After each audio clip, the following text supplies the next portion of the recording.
You're welcome back to Daybreak here on Trust TV, and it's time for our phone-in segment where we'll get to, have your take on our topic of discussion this morning. Now, before we went on break, we were able to give you a hint that we'll be getting your reaction on the reactivation, reopening, revitalization, revamping, however it is you choose to call it, of the Port Harcourt refinery.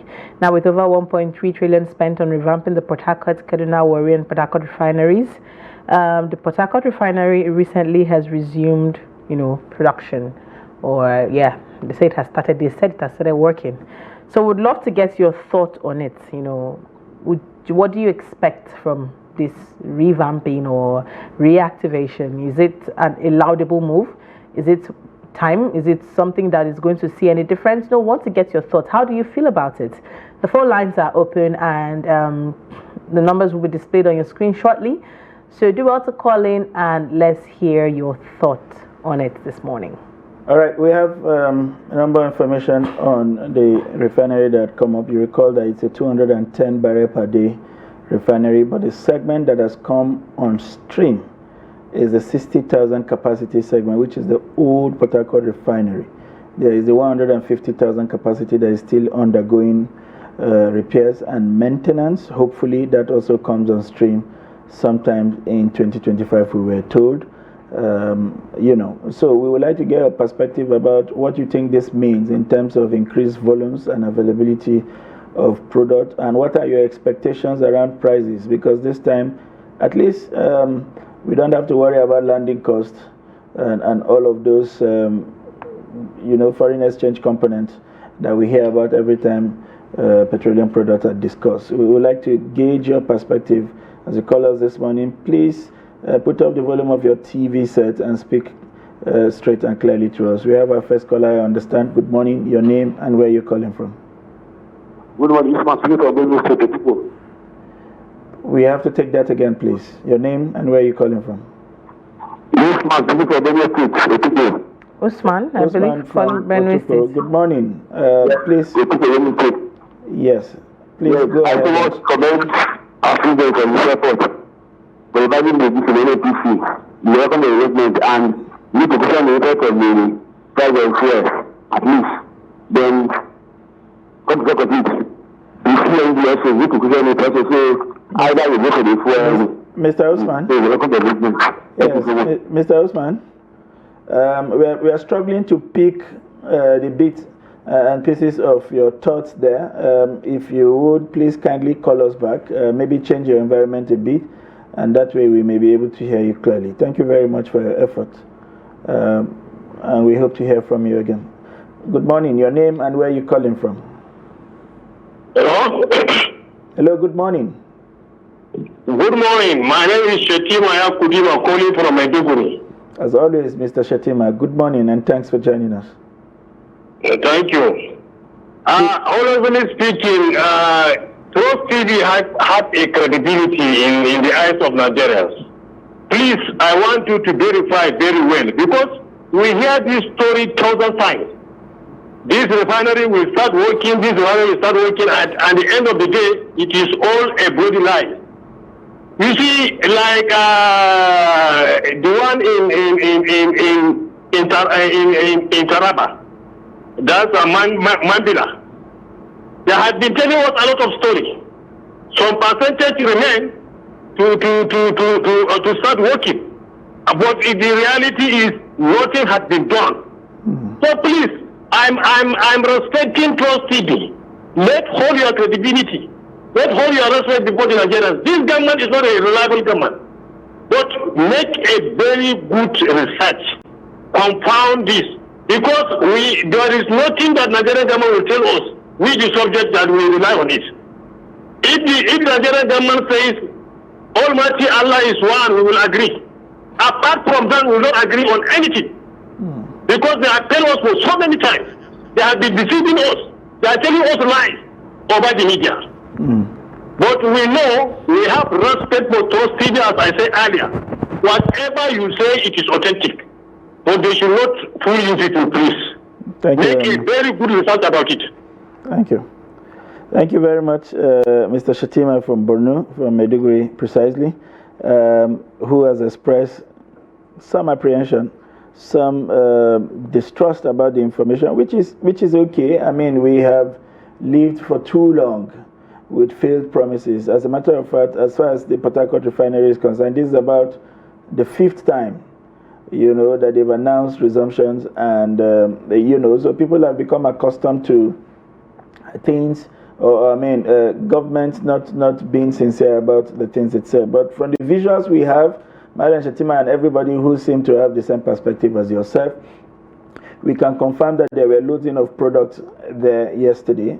We understand from our own reporter that there were well over 100 tankers, that's the word, waiting to be loaded with products, whether it's kerosene as we know them, or fuel or diesel.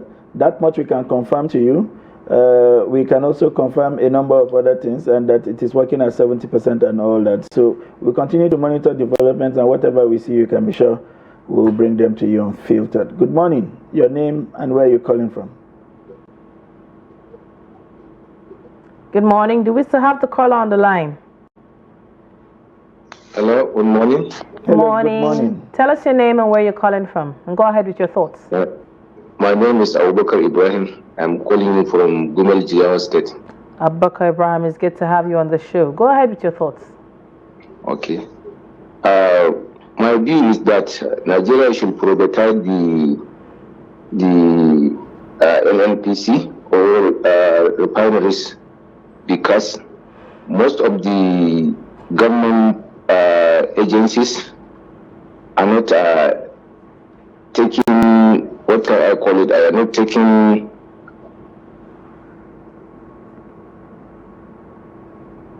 Abubakar, can you hear us? Oh, sorry.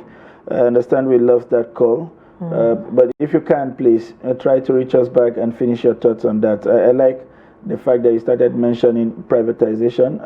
You recall that we had brought you a report here about the NNPC publishing, calling for expression of interest for people who want to run the refinery on a commercial basis. Good morning. Your name and where are you calling from? Hello, good morning. Hello, good morning. I'm Amina Said from Kaduna. Good morning, Amina, and it's good to hear your voice again today. Thank you. Please go ahead. How is the weather? Well, it's dry and humid, but we are coping. So, alhamdulillah. Thank you. Yeah. The issue of discourse is a very interesting one. At least for the first time, let me give a pat on the back of the government. We cannot keep condemning them always. Sometimes it could be good, sometimes it could be bad. That's right. This, I think they've done something good. But if it's not a scam, we just hope it's not a scam. Just as we've been seeing in the power sector, 2 days the grid is down, so much will be pumped into it. After 3 days, they will tell us another story. We just hope this will take us a long way and it's going to have an impact on the life of the Nigerians. I just hope, and I will keep saying it, hope is not a scam.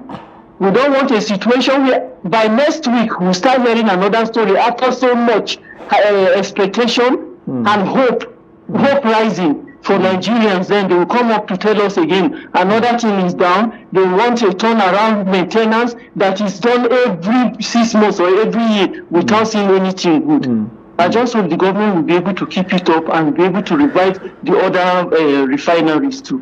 It's a good one. Thank you very much, Amina, for those positive comments. It shows clearly that we are not a people who are given to just criticisms. When we see good things, we recognize them. And we are happy because at the end of the day, they would impact us directly anyways. And so it's not completely out of place. But we have hoped against hope for so long that when you see those pessimistic comments coming up, you can only but excuse them because we've lived with failed promises for a very long time. Good morning. Your name and where are you calling from? Hello, my name is Aladi Yaranta from Bida, Niger State. Good morning, Aladi from Bida. What part of Bida are you calling from? Are you in Esu? Are you in Bangbara? Where exactly? No, I'm from Kenya, from Interesting. All right, please, let's hear your perspective. Thank you very much. The topic is very interesting one. It's one of things that if really taken care of, Nigeria will gain its respect again, and in terms of economy. But for me, I support, I prefer these refineries be privatized, because what we need in this oil sector now is competition. Thank God we have them already. If private hands will come in with that, we will get it right. Because it has ever happened when Nitel was privatized. That is where we get MTN, Nitel, and whatsoever. And look at what is happening today. Before you see a telephone line, you check a kilometer before you see another one. But now the phone are in everybody's home, and it's more cheaper. So if really government want to get it right for us in Nigeria, and for the price to come down, there should be competition. This is what we want, and we don't. I know, even if all the refineries are put in place in action, it will not solve anything. Government should not deceive us. The government should not deceive us, because there are some certain things that need to be tackled. Our naira is always every day depreciating, and if that is not taken care of, wallahi, we will not get it right. Because thank you very much, Abdullahi. We are not supposed to swear on live television. Thank you very much for your contribution, and we quite understand the point that you are making. But let me also state here, with my elementary knowledge of economics, that one of the reasons why we can get the naira down is when we produce what we consume, and when we consume what we produce. One of the biggest areas where we have been pilfering our foreign exchange is actually in the import of petroleum and its associated products, whether it is aviation fuel, diesel, or petroleum, and all of that. And the combined capacities of our local refineries, outside the ones that are private and modular, it's about 400. Port Harcourt is 210. We have Kaduna and we have Warri. If we could get those working with the other 450 from Dangote, we have more than sufficient to even export. And that way we will save foreign exchange, reduce the pressure, and build the strength of the naira. All right, let's take this call. Yeah, hello, good morning. We can hear you. What's your name or where are you calling from? Olamide. Oh my God, your line is, the quality of your line is so... Okay, please, we really can't hear you, and please, do you mind calling back, and we definitely would love to hear what it is you have to say. Otuko. There must be something wrong with the network fidelity from that end. We really would want to hear you. Alternatively, you could send us WhatsApp message on the same lines. We will take them here. It appears something is wrong with the trunk and we can't hear you clearly, and that also passes for our viewers at home. Well, when we spoke about privatization, and someone made reference to telecommunications, seeing how it is, it took time. We're seeing what is happening with the power sector, and people are, oh, it's privatized, why is it not working? These reforms take time. So we're calling, oh, it should be privatized, people should take over. It's not going to be magic. You know, the other thing that we seem to miss is that we think all kinds of privatization are the same. The models vary. What we saw in the telecom industry is not the same. It's not the same as what we are seeing in the power industry. The power industry, some sections were privatized. Yeah, they were privatized in sections. So the man who generates the power is not exactly the man who sells the power. And so the man who makes money from the household does not remit everything he gets to the generation. And so we have all of those issues. Unlike with telecoms, where you generate the lines, sell the data, and directly get your money back. Good morning. Your name and where you're calling from? Yes, my name is Augustine, and I'm calling from Makodi, Benue State. We could hear that voice, but very faintly. If you could speak up a bit and probably change your position, that would be fine. Okay, good morning. My name is Augustine. I'm calling from Makodi, Benue State. Thank you very much. This is much clearer, Apostle. Good morning. How is Makodi this morning?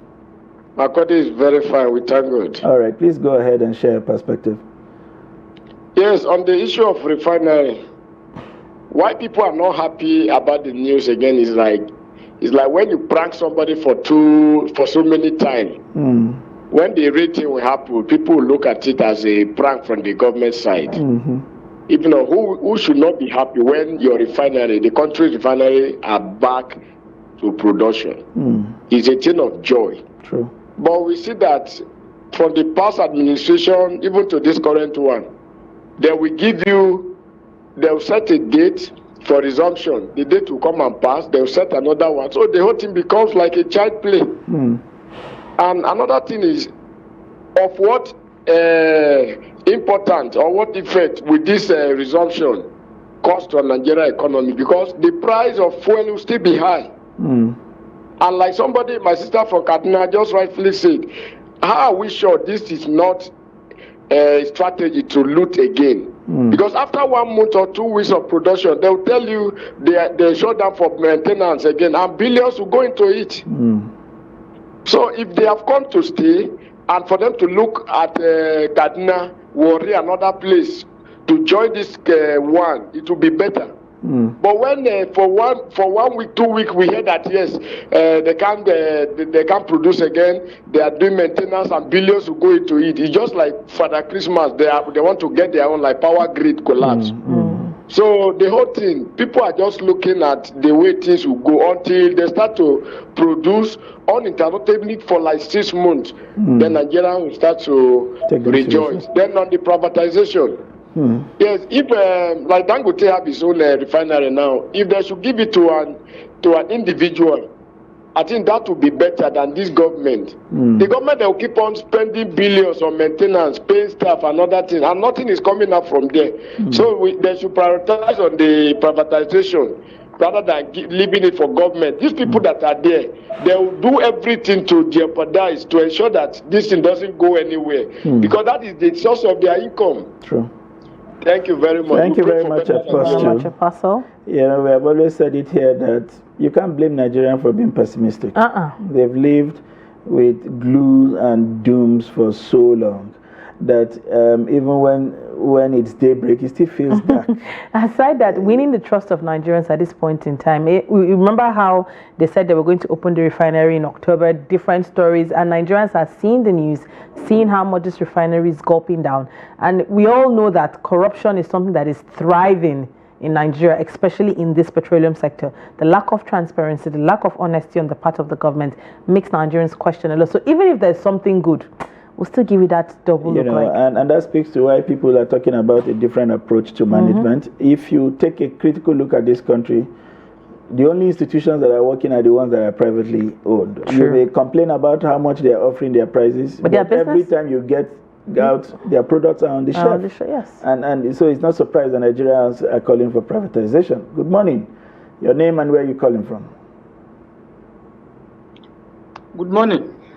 Good morning. Tell us your name and where you're calling from. This Honorable Bode from Benue State. All right, Honorable. It's good to have you. Go ahead with your thoughts. Yeah, concerning the issue of refineries in Nigeria. First, I want to commend the government of the day. If, for instance, if you come to Benue State right now, the governor of Benue State have started producing sack. That is the one they use maybe for a bag of rice, for other things.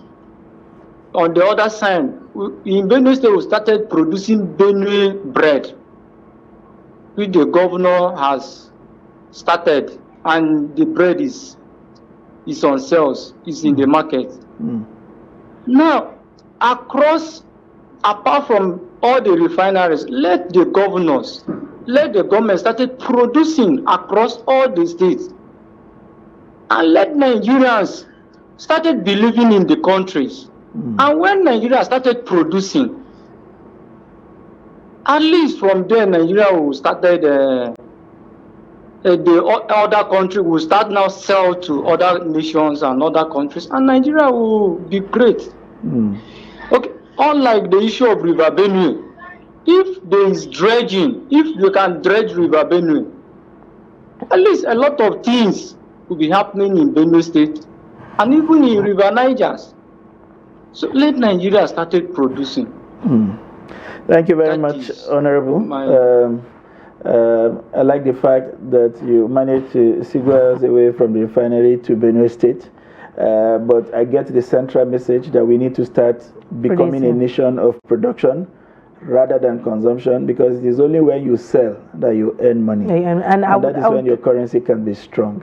I would say it's a step in the right. Like Amina Said, you said, it's not every time you condemn them. Let's give them a pat on the back for this one. And it might just be the step in the right direction, as this is one step towards production and for a major commodity that is being consumed. Absolutely. And in Nigeria, we are struggling with two things. It's not just about the cost of the petroleum, it's even about availability. Availability, exactly. 60,000 barrel capacity, not something very fantastic, but 200 trucks every day into our market is something to be hopeful about. Hopefully, you could go to 400, 500 trucks, and if not the entire country, but at least around the area where the refinery operates, they could have some availability. And before you know, you could trickle down to other parts of the country. So clearly, it is the right way to go. It's something we should commend, and hopefully, beyond this starting, as people have expressed fear, we should put mechanisms in place to sustain this production and ultimately upscale,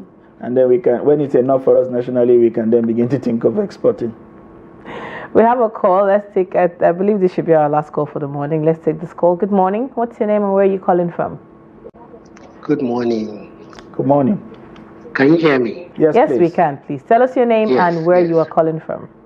All right. My name is Ibrahim. I'm calling you from Niger State. Oh, Ibrahim. Mina, Niger State. Mina. Good morning, Ibrahim. Go ahead. Yes, the reactivation of Port Harcourt Refinery is a very welcome idea. But one thing we need to put into consideration is, you see, Ibrahim, your voice is dropping into the bedroom mode. If you just give it a bit of life. Yeah. Okay, can you hear me now? Yes, please. Okay.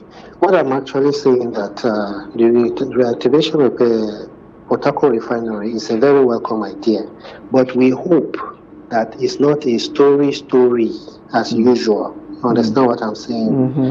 The coming online of Dangote Refinery serves as a booster, a wake-up call to government, because how can we be having refineries? We are the at least third producers of crude oil, and yet we don't have a functioning refinery. You see, so it's really disappointing. So what I'm actually saying now is that we hope that the coming on board of the reactivation of this refinery, Port Harcourt Refinery, will be a booster in our economy. Dangote, if they like, whether they like it or not, Dangote is here to stay. Now, what is actually happening here in Niger State is that we now have availability of these petroleum products, but the purchasing power is not there. So we hope that with the incoming of this reactivation of Port Harcourt Refinery, gradually the prices of petroleum products should come down, and thereby bringing down the prices of goods and services. Let me give you a layman example. It's just like you now, as a family man. You go to farm, you farm yam. After that, when you harvest it, you now harvest everything and take it to the market and sell it. When you're coming back home, you buy pounded yam and bring to your family. That is exactly what is happening in the petroleum industry. Ibrahim, you just stole those thoughts from my head. well, sorry for. But absolutely, that is our reality. For people who don't quite understand the dynamics of this whole thing, it's like producing and selling them and going to buy. We just pray. We pray that this will be an eye opener and things will get better for us Nigerians, because it's not easy. Thank you. It's not really easy. Things are very, very expensive. I agree with you, Ibrahim, and thank you very much for your thoughts. Thank you very much. Quickly You have running a out, lovely day. out of time, but your thoughts are absolutely in order. It makes no sense to sell your produce and then go back to buy finished product. Finished product. And the finished product will not be everything you sold. It will just be a fragment of the things you sold to the market. That is penny wise and pants foolish. Exactly. Yes. Do have a nice day, thank you very much. Mr. Ibrahim. Thank you. Thank you. All right. For want of time, that's the much that we can take at this time. But various perspectives have been expressed about how to maintain this, how we should not go back to the days where we have to start lamenting again about having a product that serves no purpose, and how this can be the beginning of rejuvenating the economy for the better. We will make money from this production. We will benefit from the byproducts. There will be product availability, and hopefully the forces of demand and supply and competition will eventually drive down prices, strengthen the naira, and give us value as a country for the naturally endowed product that God has blessed us with. We will take a quick breather. When we return, it will be time for another segment on this program. Please don't go away.